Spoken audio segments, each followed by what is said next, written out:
오늘 우리에게 주시는 하나님의 말씀 구약성경 시편 56편 말씀입니다. 8절로 13절 말씀까지 우리 한 절씩 교독하겠습니다. 8절을 제가 먼저 읽습니다. 나의 유리함을 주께서 계수하셨사오니 나의 눈물을 주의 병에 담으소서. 이것이 주의 책에 기록되지 아니하였나이까.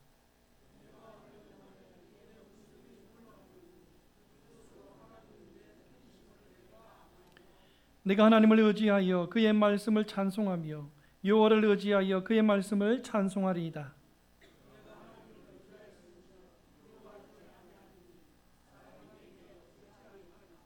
하나님이여, 내가 주께 소원함이 있사온즉 내가 감사제를 주께 드리리니. 함께 읽습니다. 주께서 내 생명을 사망에서 건지셨습니다. 주께서 나로 하나님 앞 생명의 빛에 다니게 하시려고 실족하지 아니하게 하지 아니하셨나이까. 아멘. 눈물의 미학이란 말 들어보셨습니까? 눈물은 참 귀하고 소중하고 아름다운 것입니다. 탈무드에 보면 세상에서 제일 귀한 것이라는 제목의 이야기가 등장합니다. 하루는 우리 하나님께서 세 천사를 불러서 너희들 이 땅을 두루다니면서 이 땅 가운데 가장 귀한 세 가지 것을 하나씩 가져오느라 그렇게 명령하셨습니다. 이 세 천사가 천하만국을 돌아다니며 가장 귀한 것이 무엇일까 고민하며 첫 번째 천사가 가져왔던 것이 바로 다이아몬드입니다. 귀하고 귀한 다이아몬드. 하나님께 가져와서 천사가 이야기하기를 이것이 가장 귀한 것입니다. 두 번째 천사가 조금 더 깊이 인생을 살펴보면서 사람들이 생각할 때 가장 귀한 것이 무엇일까 고민하면서 가져왔던 것이 무엇이냐 하면 한 젊은 여인의 아름다운 모습이었습니다. 그런데 우리 하나님이 이 두 가지를 탐탁지 않게 여기십니다. 마지막 세 번째 천사가 하나님 앞에 가지고 온 것이 무엇인지 아십니까? 죄인들이 참회할 때에 중심으로 흘린 눈물, 그 눈물을 담은 그릇, 이것을 세 번째 천사가 가져와서 하나님 앞에 드린 거예요. 우리 하나님께서는 네가 가장 귀한 것을 가져왔도다 칭찬하시며 이 세 번째 천사에게 상을 주셨습니다. 탈무드에 나오는 이야기. 여러분, 하나님께서 보실 때 이 세상에서 가장 귀한 것이 무엇이라고? 눈물요. 또 다른 탈무드에 보면 천국에 가면 말이죠, 천국의 한쪽 구석에 울고 싶은 사람을 위한 방이 마련되어 있대요. 물론 천국에 가면 슬픔도 눈물도 없는 곳이라 이야기하지만 그만큼 천국에도 우리 하나님께서 눈물을 귀하게 여기시는 모습이 있다라는 뜻 아닐까요? 여러분, 우리 교회도 우리 공사를 마무리하면서 본당 입구 오른쪽에 마음치료실, 영혼치료실, 기도의 방을 만들어 놓았습니다. 저는 이 방에서 우리 성도들이 날마다 매일매일 하나님을 만나고 문제 해결함을 받고 내가 하나님을 얼마나 사랑하는지, 얼마나 하나님께 가까이 나아가고 싶은지 마음으로 확인받고 무릎으로 눈물로 하나님께 아뢰일 때에 저는 이 기도실이요, 우리 성도님들의 눈물로 날마다 적셔져 있는 그런 은혜가 있기를 진심으로 소원해 봅니다. 우리의 눈물이 하나님의 마음을 감동시키고 우리의 눈물을 들으시고 보시고 계시는 하나님께서 저와 여러분들의 모든 형편과 사정의 모든 문제를 해결하여 주십니다. 여러분, 이것이 신앙생활 아닌가요? 우리는 하나님께 눈물을 드리고 하나님은 우리의 눈물을 받으시고 우리의 모든 소원을 응답하시고 마음치료실, 리키도실이 그런 곳이 될 수 있었으면 좋겠습니다. 수년 전에 SBS TV에서 신이 내린 묘약, 눈물이라는 제목으로 특집으로 방영한 적이 있었습니다. 혹시 보신 적이 있는 분은 모르겠지만 그 프로그램에서 이렇게 눈물에 대해서 이야기합니다. 신기하게도 눈물에 들어있는 호르몬이요, 우리가 가지고 있는 스트레스를 함께 배출시킨대요. 더 나아가서 이 눈물이라는 것은 고혈압, 심장병, 현대인의 질병, 정신적인 병들을 또 치료하는 효능이 있다고 하였습니다. 여러분, 눈물이 좋은 것입니까? 나쁜 것입니까? 우리가 울어야 할까요? 울지 말아야 할까요? 저와 여러분들은 몰라요. 우리가 태어날 때 어떻게 태어났는지, 어떤 모습으로 태어났는지. 그런데 우리의 자녀를 보면 압니다. 여러분, 아기가 태어날 때에 이 세상에 태어나서 가장 먼저 툭 내뱉는 말이 무엇인지 아십니까? 응애예요. 응애. 아이가 태어났는데 응애하지 아니하면 의사가 궁뎅이를 찰싹 때렸으라도 응애하게 만듭니다. 왜요? 이 땅에 태어났다면 응애하고 울어야 하기 때문입니다. 여러분, 이 어린 생명 태어나자마자 눈물을 흘리는 것은 이 땅에 태어났다는 증거이고 생명이 시작되었다는 것을 알리는 신호입니다. 눈물요. 살면서 우리의 눈에 뭔가가 들어가면 따갑잖아요. 그래서 내가 의도하지 않았지만 눈물을 흘립니다. 큰 것이 들어갔으면 그만큼 더 많이 눈물을 흘려요. 여러분, 그런데 이 눈물은 우리를 낫게 하는 눈물이잖아요. 치료하는 눈물이잖아요. 마음에 상처가 생기고 소중한 것을, 소중한 사람을 잃었을 때의 아픔, 그것을 어떻게 표현하겠습니까? 실컷 울고 나면 그래도 위로가 되어지고 다시 희망과 소망이 생기게 되는 것. 여러분, 어쩌면 하나님께서 저와 여러분들을 위해서 주신 최고의 선물이 눈물이 아닐까 생각해 봅니다. 결코 눈물은 나쁜 것이 아니에요. 이처럼 눈물은 너무나 아름답고 참 좋은 것인데 오늘날 이 땅을 살아가는 사람들의 눈에는 눈물이 메말라갑니다. 오히려 우는 것을 잘못된 것으로 여기며 싫어합니다. 어렸을 때부터 눈물을 흘리는 것에 대해서 부정적으로 가르침을 받지요. 울면 패배자인 것처럼, 울면 지는 것인 것처럼 그렇게 생각합니다. 여러분, 우리 부모님들이 아이들이 울면 뚝 하잖아요. 울지 말라는 거예요. 그 의미가 무엇일까 생각해 보니까 우는 것은 안 좋은 것이라는 인식들이 우리 어른들의 가슴에 있기 때문이 아닐까요? 크리스마스가 되면 캐롤송을 부르는데요. 캐롤송을 부를 때도 울면 안 돼, 울면 안 돼. 뭐 울면 산타 할아버지가 뭐 선물을 준다나 안 준다나 희한한 말을 만들어가지고 여러분, 이 세상 사람들을 울지 못하게 이 사회가 만들고 있는 겁니다. 특히 남자들이라면요, 평생 남자는 3번만 운다. 웃기는 소리 어디서 난 소리인지 모르겠는데 하여튼 그런 소리를 하고 있더라고요. 예? 나라님이 죽었을 때에, 부모님이 돌아가셨을 때에, 그리고 태어났을 때에 3번만 울어라. 여러분, 이 교육의 영향력 때문인지 저도 제 눈에 눈물이 메말라 있음을 말씀을 준비하면서 보게 되어집니다. 우리 남자 성도님들 하나님 앞에 신앙생활하고 기도할 때, 회개할 때 언제 한번 눈물로 기도해 보신 적이 있으십니까? 그때가 언제입니까? 성인이 되면서 눈물을 억제하는 것이 미덕인 것처럼 만들어가는 오늘날의 사회와 문화. 여러분, 과연 그럴까요? 과연 우리 하나님께서도 눈물을 삼키고 흘리지 않는 것을 좋아하실까요? 그래서 우리의 마음이, 우리의 감정이 메마르고 눈물 없이 십자가를 바라보고 눈물 없이 은혜를 회상하며 오늘 또 눈물 없이 하나님을 예배하기 위해 나와 앉아 있는 것일까요? 얼마 전에 북중미 월드컵이 있었지요. 예, 미국과 캐나다, 멕시코 이 세 개국에서 공동으로 월드컵을 개최했는데요. 다른 대회와 다르게 창밖 수를 많이 늘렸지요. 그래서 우리나라가 월드컵을 하기 전에 예상하기를 16강도 얼마든지 가능한데 32강쯤이야.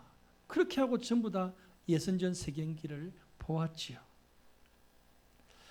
그런데 우리가 알다시피 32강에도 들지 못하고 예선 탈락하고 말았습니다.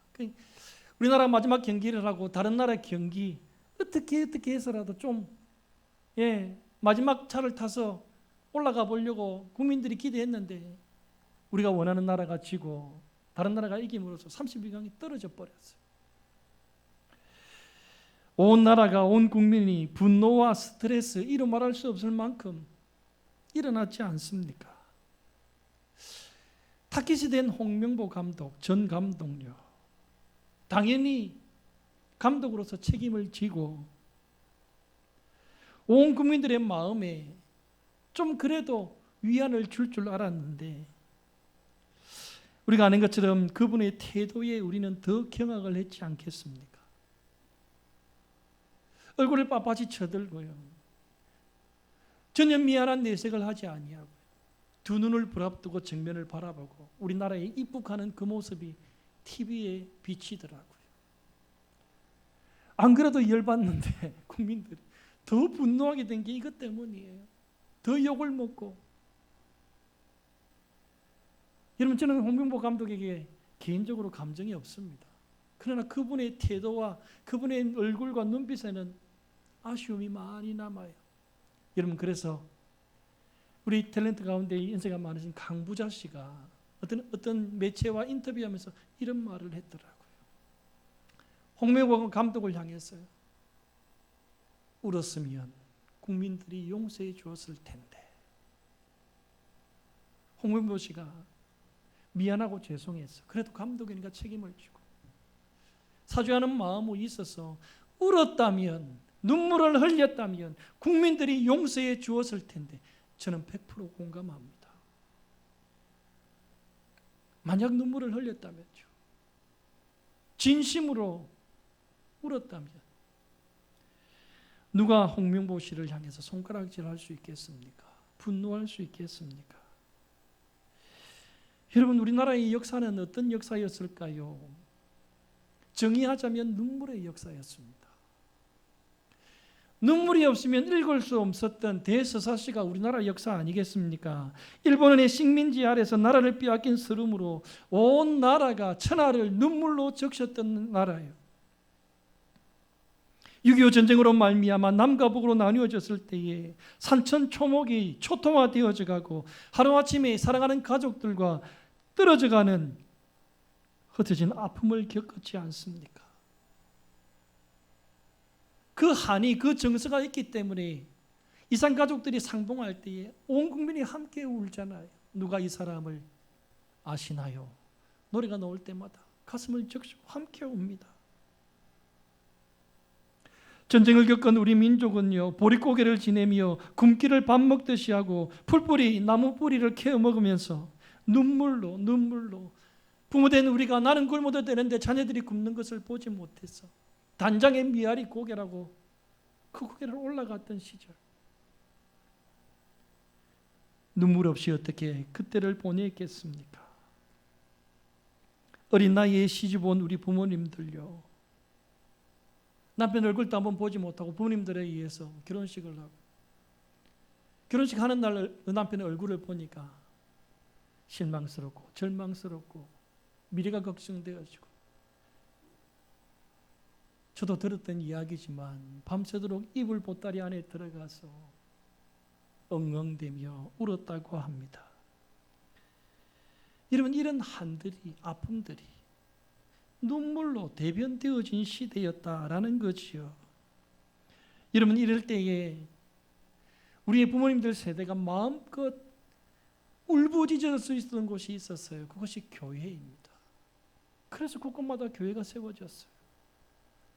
이 교회만 가면 내가 마음껏 울어도 되니까, 슬퍼해도 되니까, 울부짖어도 되니까. 여러분, 설교를 듣고 은혜를 받아서 운 것보다는 자신의 인생이 너무 괴로워서 그렇지 않겠습니까? 찬송을 부르면서 기도를 하면서 자신의 모습과 처지가 서러워서 그렇게 울었지 않겠습니까? 여러분, 그래서 교회 밖에 있는 사람들이 교회 안에 있는 사람들 보고 했던 말이 있습니다. 한때요. 지금은 이 말이 사라졌어요. 너희들은 왜 교회만 가면 맨날 그렇게 우노? 교회에는 왜 그렇게 우는 소리만 들리노? 하늘을 향해서, 하나님을 향해서 눈물 외에는 표현할 길이 없는 자신의 인생의 문제를 놓고 그렇게 울었던 시대, 울었던 역사, 그 눈물에 교회가 쓰임받았던 시대가 있었다라는 것입니다. 그런데 언젠가부터 우리 교회가 이 귀한 눈물을 메마르게 하고 잃어버리게 하였을까요? 하나님은 이 눈물을 가장 귀한 것으로 여기시는데 오늘날 우리 모든 민족교회 하나님을 향한 간절한 눈물이 상실되고 있다는 사실은 참으로 우리를 부끄럽게 하지 않습니까? 우리의 가정과 자녀와 나의 믿음 없음의 문제를 보면서도 하나님 앞에 눈물 흘리지 않는 나라는 존재는 신앙인으로, 직분자로, 부모로서의 자격은 있는 것일까요? 요즘 우리 주변을 보면 답이 없어 보일 때가 참 많잖아요. 여러분, 이 나라와 민족을 보시면 앞이 캄캄합니다. 정치와 경제, 사회, 문화 모든 부분에 있어서 분열, 또 분열. 삶은 팍팍해지고 가난은 진저리 칠 만큼 우리를 괴롭히고 있잖아요. 환경과 현실은 숨을 쉴 수조차 없게 만듭니다. 이 무더위. 우리의 육신은 자꾸만 고장나가고 우리 자녀들을 바라보면 그들의 미래가 걱정스러워 한없이 슬퍼지기만 합니다. 특별히 하나님 앞에 서 있는 나의 영성과 신앙의 모습은요, 참으로 답이 없게 느껴질 때가 많아요. 사랑하는 성도 여러분, 지금 이 시점에서 우리는 어떻게 해야 합니까? 그래도 살아야겠는데 살고 싶다면 어떻게 해야 할까요? 하나님은 우리에게 오늘 말씀을 통해 이렇게 말씀합니다. 여러분 한번 따라해 보시겠습니까? 답이 안 보일 때는 하나님 앞에서 울어라. 한 번 더요. 답이 안 보일 때는 하나님 앞에서 우십시오. 눈물이 정답입니다. 우리가 하나님 앞에 울어내지 못하니까 자꾸만 문제가 더 커지는 거예요. 내가 하나님과 더 멀어지는 거예요. 눈물은 내 영혼의 진심을 하나님 앞에 나타나게 될 내 중심을 표현하는 열매인데 이 눈물이 메말라 가니까 우리의 가정에서, 우리의 자녀에게서, 우리의 신앙생활에서 문제 앞에 넘어지고 쓰러지고 슬퍼지는 인생길을 걷고 있지는 않으십니까? 여러분, 답이 안 보일 때는 하나님 앞에서 우셔야 해요. 제가 지난주 몇몇 우리 분들과 상담을 하고 대화를 하는 가운데 우리 성도들이 처한 상황들을 들을 때 저도 딱 기가 막힐 때가 있더라고요. 목사로서 어떻게 상담해 줘야 될지를 제가 모르겠더라고요.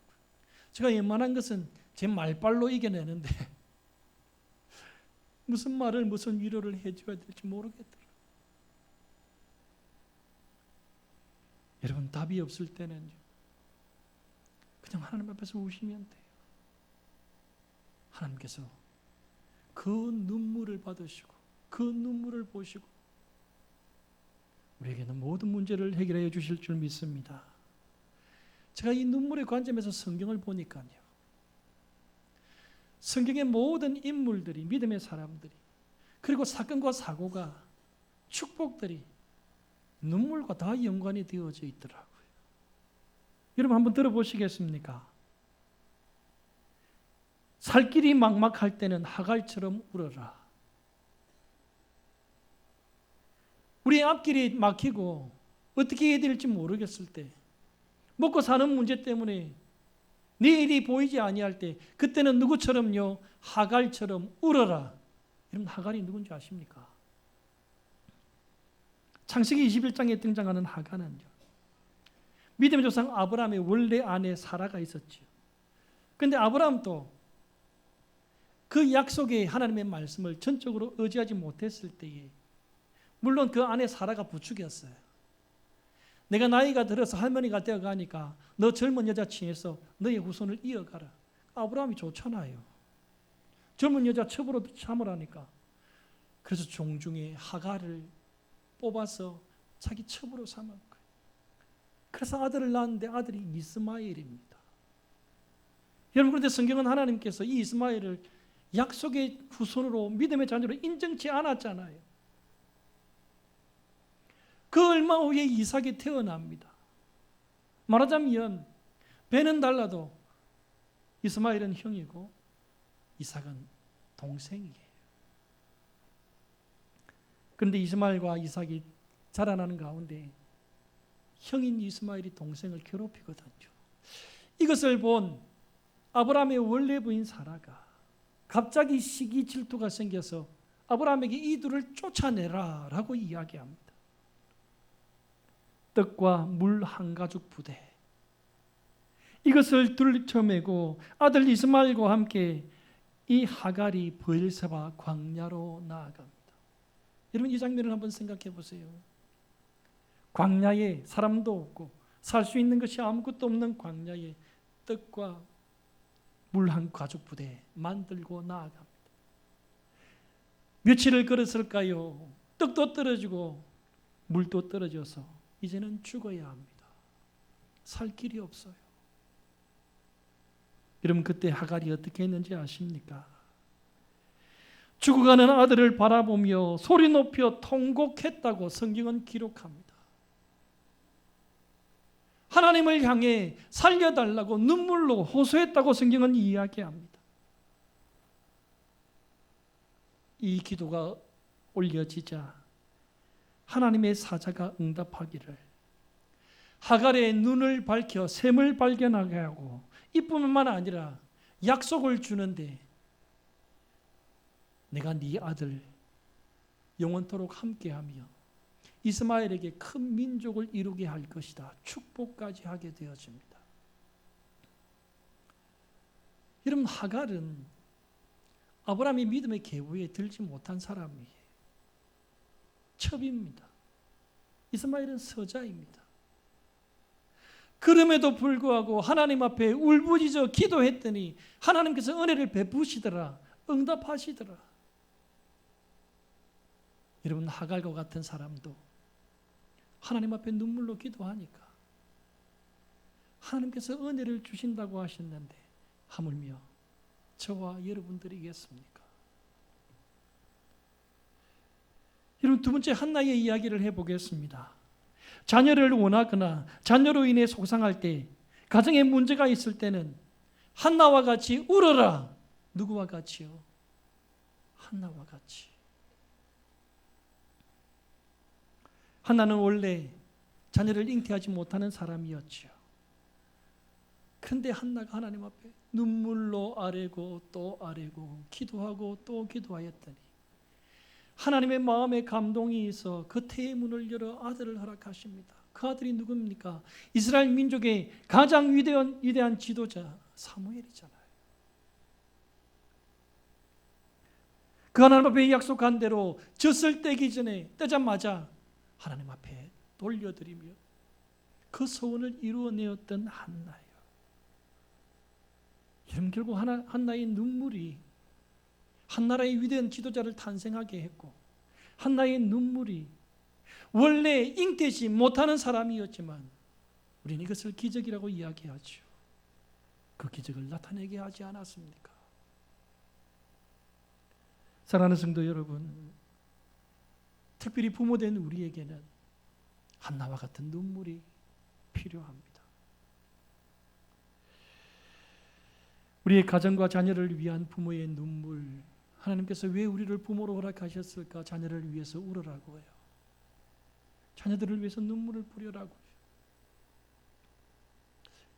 우리 여기 앉아 계신 대부분의 사람들은 아마 우리 자녀들이 장성하고 훌쩍 커서 이제 부모 말을 듣지 않는 시대가 왔다는 것을 아실 만한 때입니다. 저도 참 제 지난 날을 삶을 보며 하나님 앞에 죄송하고 부끄러운 것이,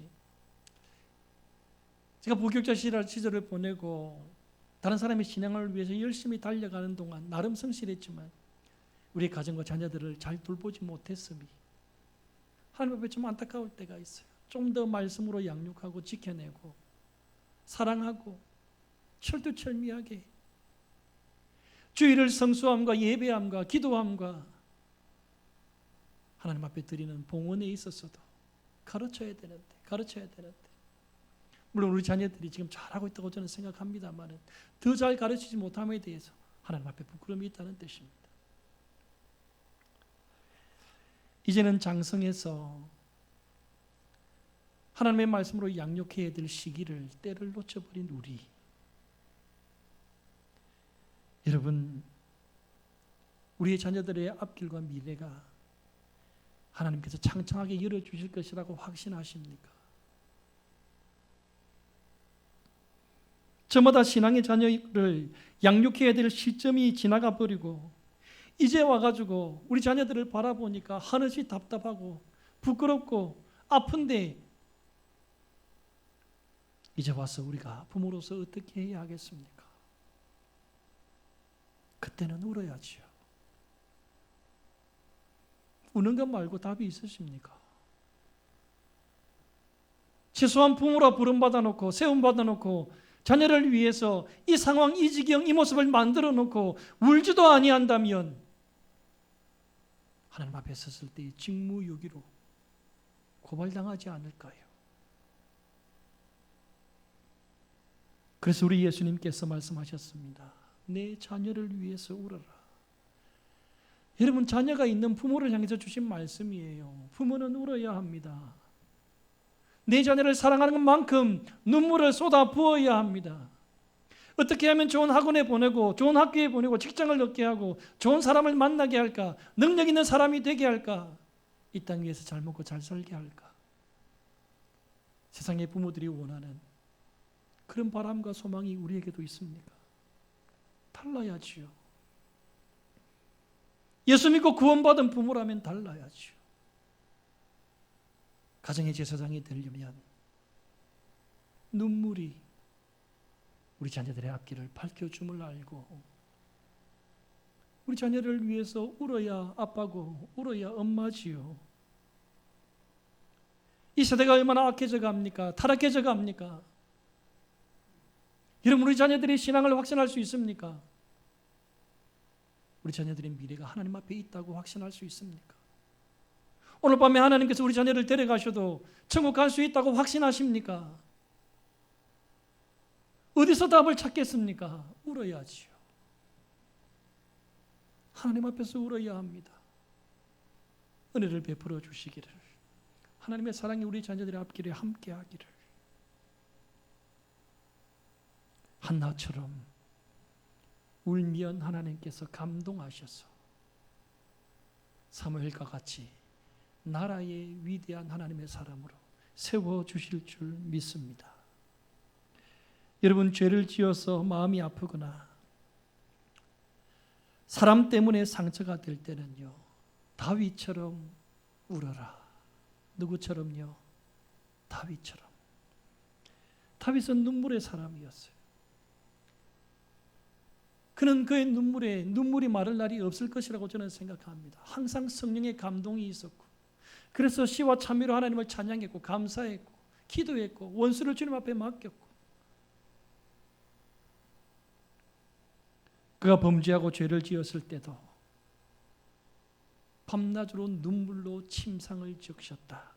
시편 6편 6절 말씀입니다. 내가 탄식함으로 곰핍하여 밤마다 눈물로 내 침상을 띄우며 내 요를 적시나이다. 여러분, 밤마다요, 내 침상이, 내 요가 눈물로 젖을 만큼 다윗은 눈물로 뒤범벅된 삶을 살았다라는 겁니다. 그래서입니다. 그래서 하나님께서 다윗을 귀하게 여기시고 존귀하게 만드시며 이 세상 가장 위대한 성군으로 하나님의 사람으로 삼으셨던 거예요. 병이 들어서 육신의 고통이 있으십니까? 죽음의 두려움이 우리의 눈앞에 다가옴을 느끼십니까? 그때는요, 히스기야처럼 울어라. 누구처럼요? 히스기야처럼. 하나님의 선지자가 당신 곧 죽습니다 라고 이야기할 때에 히스기야는 어떻게 합니까? 낯을 벽으로 향하여 그의 얼굴을 다른 이 세상의 무엇도 쳐다보지 아니하고 벽을 쳐다봤습니다. 여러분, 이 표현은요, 내가 세상에 그 어떤 약도 의사도 다른 방법으로 내가 살 수 없음을 알기 때문에 하나님만 바라보겠다는 뜻이지요. 낯을 벽으로 향하여 울부짖어 기도하기 시작합니다.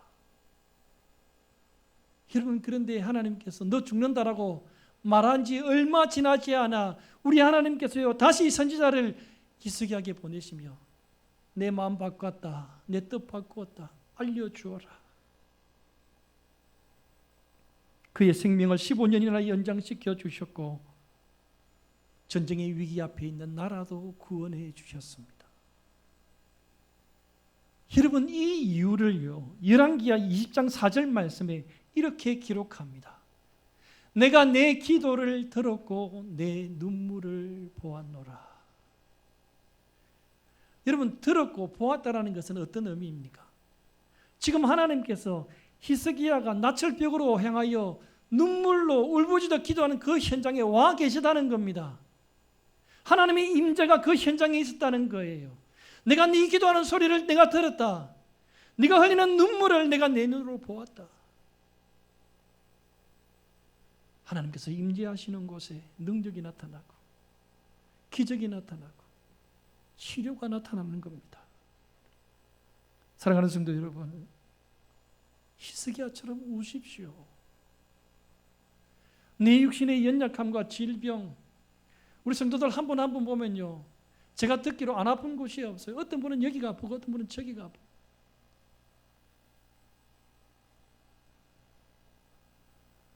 여러분, 세상의 의사가 치료하는 것 아니지요. 아시잖아요. 좋은 약을 먹으면 건강해지는 거 아니잖아요. 아시잖아요. 결국에는 하나님께서 치료하시는데 그 치료하시기 전에 하나님께서 우리에게 요구하시는 것이 무엇이냐는 거예요. 바로 눈물입니다. 히스기야처럼 울면 우리 하나님께서요 치료하는 광선을 비추어서 다 고쳐 주실 줄 믿습니다. 조금 전에 우리가 찬양했지만 우리 지난날의 삶에도 앞으로의 삶에도 은혜가 필요한데, 여러분, 은혜가 절실히 필요하신 분 계십니까? 은혜가 필요한 자는 삼손처럼 하나님께 울부짖어 울어라. 누구처럼요? 삼손처럼. 가장 유명하고 이름난 장수, 용맹한 사람, 힘이 센 사람, 헤라클레스처럼. 여러분, 우리는 그래서 삼손을 떠올리지 않습니까? 사사 중에. 그래서 사사들의 이 삼손의 용맹, 삼손이 무찌른 전쟁에서 이긴 이야기를 마치 좋은 이야기처럼 아이들에게 전하는데, 우리가 매일마다 새벽기도 시간에 지난 금요일 날 이 모닥불 기도 시간에도 이 말씀을 나누었지 않습니까? 성경의 관점에서 보면 삼손은요 참 답이 없는 사람이에요. 삼손은 참 신앙이 없는 사람이죠. 자기 본능대로, 고집대로, 생각대로 마치 짐승처럼 살아내는 사람이죠. 신앙의 측면에서 보면 존경할 것이 1도 없는 사람이 삼손이에요. 여러분, 삼손은 나시린으로 하나님께서 이 삼손의 어머니가 역시 자녀를 낳지 못할 때에 우리 하나님께서 약속으로 주신 자녀잖아요. 그래서 나시린, 태에서부터 하나님께서 선택하신 사람. 그래서 머리를 자르지 말아라, 포도주와 독주를 먹지 말아라, 경건하고 거룩하게 살아라. 일반 이스라엘 백성들이 가지고 있는 율법보다 훨씬 더 자세하고 진중하게 우리 하나님께서 나시린의 법을 주셨단 말이에요. 여러분, 그런데 삼손이 등장하는 이야기를 보면 하나님의 법, 거룩한 법은 찾아볼 수가 없습니다. 그는 짐승처럼요, 자기 눈에 보이는 대로 아름다우면 이방인이든지 자기 백성들인지 아내로 삼아버리고, 창기에게 내려가서 육신을 들여버리고, 사자가 덤빈다고 찢어 죽였는데 다음날 그 죽은 사자를 보니까 그 사자의 몸에서 꿀이, 벌들이 집을 지어서 꿀이 흥건한 것을 보고 그 꿀을 먹어버렸어요. 여러분, 하나님의 법에 사람이 죽은 것이나 시체를 보면 부정하다, 본 자도 만진 자도. 그런데 지금 삼손은 그런 게 없어요. 블레셋의 1000명을 죽일 때에 나귀의 시체에 턱뼈를 짊어집니다. 그것도 부정한 거예요. 그것을 짊어지고 블레셋의 1000명을 쳐 죽이고 난 다음에 스스로 자화자찬하기를 내가 이 하찮은 것으로 블레셋의 1000명을 죽였다라고 자기 이름을 높이고 앉아 있는 거예요. 이게 삼손입니다. 여러분, 우리 하나님께서 이런 삼손의 교만과 거만함을 어떻게 꺾으십니까? 자기 귀에 자기가 넘어가게 만드셨어. 블레셋의 포로로 잡혀갔을 때 두 눈이 뽑히게 만들고 머리를 빡빡하게 만들고 가장 하찮은 존재가 되게 하죠. 그러나 우리가 삼손의 이야기를 통해 바라봐야 될 관점은 하나님의 은혜입니다. 이러한 삼손에게 우리 하나님은 끝까지 은혜를 베푸시더라. 사사기 15장 말씀에 보면 엔하꼬레라는 지명이 등장합니다. 우리 금요일 오셨던 분들은 제가 내는 퀴즈를 다 맞추셨어요. 성경에 나오는 유일한 고래 이름이 엔하꼬레입니다. 성경에는 고래가 등장한다는 이야기지요. 엔하꼬레. 여러분, 삼손이 나귀 새 턱뼈로 1000명의 블레셋 사람을 죽이고 난 다음에 얼마나 육신적으로 체력이 떨어지고 목이 말랐겠습니까? 그래서 목말라서 죽게 되었습니다. 그때 하나님께 부르짖으며 울부짖으며 물을 달라고 간구합니다. 그런데요, 그 부르짖음에 하나님께서 들으시고 은혜를 베푸셔서 우묵한 곳에 샘물을 터뜨려 삼손으로 먹게 하십니다. 살게 하십니다. 그래서 그 이름이 엔하꼬레예요. 부르짖는 자의 샘. 하나님을 향하여 부르짖었더니 삼손이라 할지라도, 추하고 더럽고 범죄한 자라 할지라도 하나님의 뜻을 거스리며 거룩하게 성도답게 살지 못한 우리라 할지라도 하나님 앞에 울부짖었더니 우리 하나님께서 응답하시더라. 은혜를 베푸시더라. 샘물을 터뜨려 먹고 마시게 하시더라. 여러분, 이 샘은 부르짖는 자의 샘인과 동시에 하나님께 주시는 은혜의 샘이지 않습니까? 삼손처럼 못나게 살아도, 추하고 더럽게 살아도 울부짖었더니 하나님께서요 샘물을 터뜨려 주십니다. 여러분, 삼손의 최후를 우리는 압니다. 이방 신전에서 눈알이 뽑히고 머리털이 잘린 채 소나 말이 모라이 움직여야 될 그런 맷돌을 돌리고 있습니다. 얼마나 처량하고 비참할까요? 내가 나시린인데.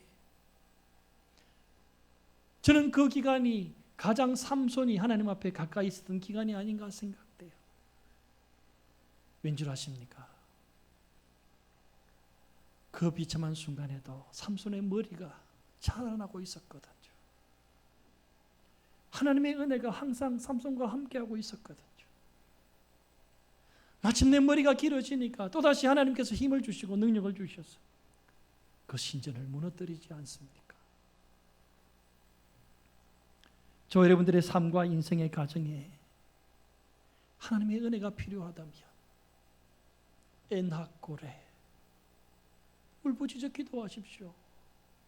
왜 하나님께서 우리를 도우시지 아니하고 응답하시지 아니하고 고쳐주시지 않겠습니까? 왜 하나님께서 우리의 자녀들에게 축복하시지 않겠습니까?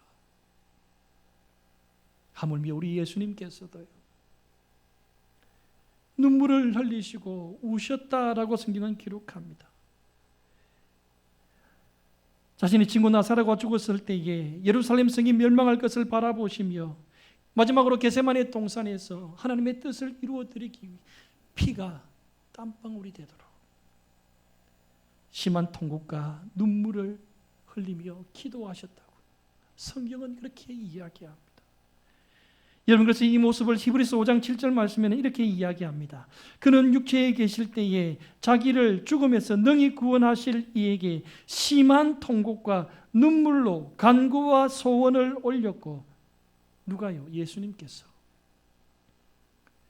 하나님이신 예수님께서도 하나님의 뜻을 이루어 드리기 위해서 심한 통곡과 눈물로 간구와 소원을 올렸다고 기록합니다. 여러분, 여기서 말하는 심한 통곡은요, 엉엉 소리 내면서 우는 거예요. 울부짖는 거예요. 우리 예수님도 이렇게 하셨는데 하물며 저와 여러분들이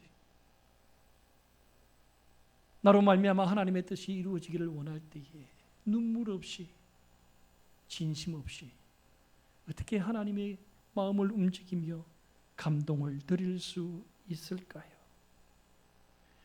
왜 예수님이 이렇게 우셨습니까? 예수님도 사람인지라 저와 여러분들이 겪고 있는 인생의 무거운 짐과 슬픔과 아픔과 상처를 충분히 공감하시는 분이기에 이렇게 울어내셨지 않겠습니까? 성경의 모든 이야기, 인물들의 이야기는 울었고 울었을 때에 하나님께서 회복시켜 주신 이야기들아, 저와 여러분들의 정체성을 분명히 해야 합니다. 여기 앉아 계신 모든 분들은요, 하나님 앞에서 울어야 되는 존재입니다. 우리는 우리의 믿음 없음과 연약함과 영의 문제를 위해 울어야 합니다. 우리는 우리의 육신의 죄와 아픔과 질병을 놓고 울어야 합니다. 우리는 우리의 가정과 우리의 자녀를 위해서 심한 통곡으로 울어내어야 합니다. 우리는 이 시대를 바라보며 하나님의 뜻과 상반되어지는 것을 보며 울어야 합니다. 그렇게 울면 하나님께서 들으시고 하나님께서 응답하여 주실 줄 믿습니다. 오늘 본문 말씀에 다윗이 이렇게 고백하는 거예요. 8절입니다. 나의 유리함을 주께서 계수하셨사오니 나의 눈물을 주의 병에 담으소서. 나의 유리함, 이 유리함이라는 것은요, 정처 없이 이리저리 떠돌며 방황하고 고난받고 있는 지금 저와 여러분들의 인생을 의미하고 있는 겁니다.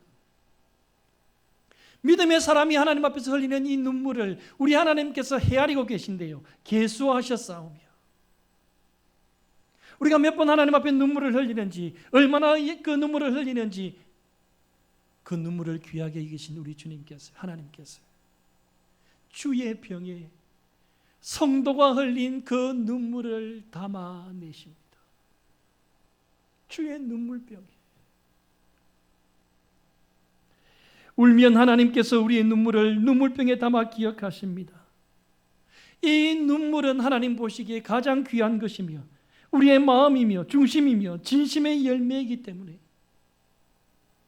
우리 하나님은 우리가 하나님 앞에 울어내는 그 시간을 기다리고 계시는 분이십니다. 하나님의 약속은 분명하지요.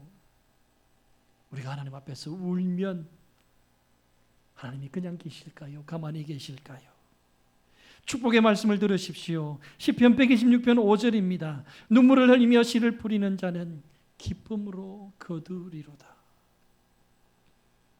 씨를 뿌릴 때도 눈물로 뿌리셔야죠. 그 눈물을 보시고 하나님께서는요, 눈물을 변하여 기쁨으로 우리에게 안겨다 주시는 하나님, 후히되어 풍성하게 누르고 흔들어 넘치도록 우리에게 기쁨을 주시는 하나님. 시편 84편 6절 말씀을 보시기 바랍니다. 그들이 눈물 골짜기로 지나갈 때에 그곳에 많은 샘이 있을 것이며 이른 비가 복을 채워주나이다. 여러분, 눈물의 골짜기라는 말이 왜 생겼을까요? 저와 여러분들이 걸어가는 인생의 골짜기는요, 반드시 눈물이 있어야 지나갈 수 있는 골짜기이기 때문입니다. 그래서 눈물의 골짜기예요. 우리가 이 골짜기를 지나갈 때에 울면요, 우리 하나님께서 많은 샘들과 이른비를 우리에게 주시겠다고 약속하고 있지 않습니까? 우리 주님께서 산상수훈 8가지 복을 말씀하시면서 여러분 가장 먼저 말씀하신 복이 뭐예요? 애통하는 자는 복이 있나니. 애통이란 말은 창자가 끊어지는 고통입니다. 슬픔이고 아픔입니다. 하나님 앞에서 회개하고 눈물을 흘려 기도하는 자에게 우리 하나님께서 하늘의 위로로 하나님께서 친히 오셔서 함께해 주시는 축복으로 안겨다 주시겠다고 약속하고 있지 않습니까? 저와 여러분들이 인생이 마지막에 이르러 이 목숨이 끊어질 때에 요한계시록 21장 4절 말씀입니다. 모든 눈물을 그 눈에서 닦아주시니 다시는 사망이 없고 애통하는 것이나 곡하는 것이나 아픈 것이 다시 있지 아니하리니 처음 것들이 다 지나갔음이라. 여러분 천국에 가면 눈물이 없어요. 이 땅에서만 흘릴 수 있습니다. 하나님 앞에서 저와 여러분들이 흘려낸 많은 눈물들을 하나님께서 눈물병에 담아두시다. 우리 주님 다시 오시면 그 눈물을 닦아주시겠다고 약속하십니다. 사랑하는 성도 여러분, 울어야 할까요? 울지 말아야 할까요? 우리의 눈물이 얼마나 귀중한 것인지, 하나님 보시기에 소중한 것인지. 울어라. 울면 해결될 것이다. 하나님 앞에서 울어라. 울면 고침받을 것이고 우리의 가정도 자녀도 하나님께서 책임져 주실 것이다.